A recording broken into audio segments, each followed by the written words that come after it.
How's it going, everybody, and welcome back to Lead Therapy, and thank you so very much for taking time for tuning into my video. Before I go on with the video, I want to thank everybody that watched my video that I posted yesterday that over 4,000 guns and gun parts, including machine guns, were stolen from an ATF facility.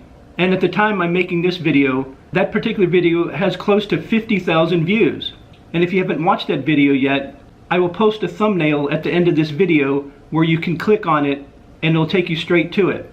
In the video that I made about the 4,000 guns and gun parts that were missing from an ATF facility, I mentioned it was a story that came from 2019. I came across that story when I was researching another one, and when I found that particular story, it led me to this one that I'm bringing to you today. And this one is also what some of the trolls say in the comment section, old news. This story comes from April of 2018. In 2018, the Department of Justice did an audit on 13 ATF sites. And in the report, there was a lot of stuff that came up missing at those sites. Between those 13 ATF sites, 31,000 rounds of ammunition are missing and unaccounted for between the fiscal years of 2014 to 2017. Bear in mind, the auditors only examined 13 sites. The agency has over 275 offices. So if we do a little bit of math on this, to get an average round count missing per office, and then a total number of rounds presumed to be missing for all locations. So if you take the 31,000 rounds that were missing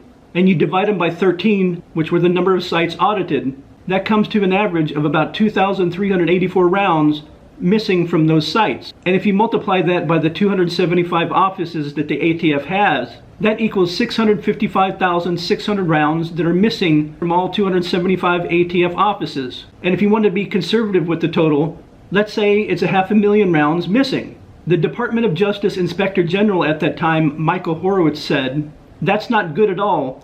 When inventories are inaccurate, there is increased risk that ammunition may be lost, stolen, or misplaced without detection." Really, you think so?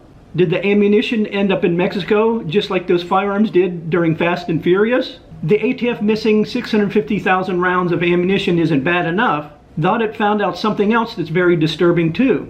Inspectors could not find all the explosive material recorded on the agency's log. And when they're talking about explosive materials, one story mentioned flashbang grenades, but they did not say how many actually are missing. Therefore, the ATF cannot provide evidence that the explosives were not lost or stolen. But of course, it's just not the ATF that is screwing up. Department of Homeland Security employees lost 228 firearms, 1,889 badges, and 25 secure immigrant stamps from fiscal year 2014 through 2016, according to the Department of Homeland Security Inspector General. Most of us know what happened at Ruby Ridge and Waco and with Fast and Furious, but now when you find out that over 4,000 guns and gun parts were stolen from an ATF facility, and then add to that an estimated 650,000 rounds missing from ATF offices, it just blows your mind how the people don't get fired and charged with crimes.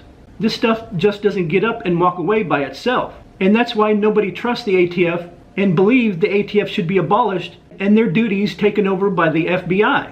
And as always, I'd like to hear your thoughts down in the comment section down below. And if you liked the video or I gave you some information that you didn't know, if you please give the video a thumbs up and don't forget to like, share, and subscribe and hit those post notifications. And I will see you in the next video.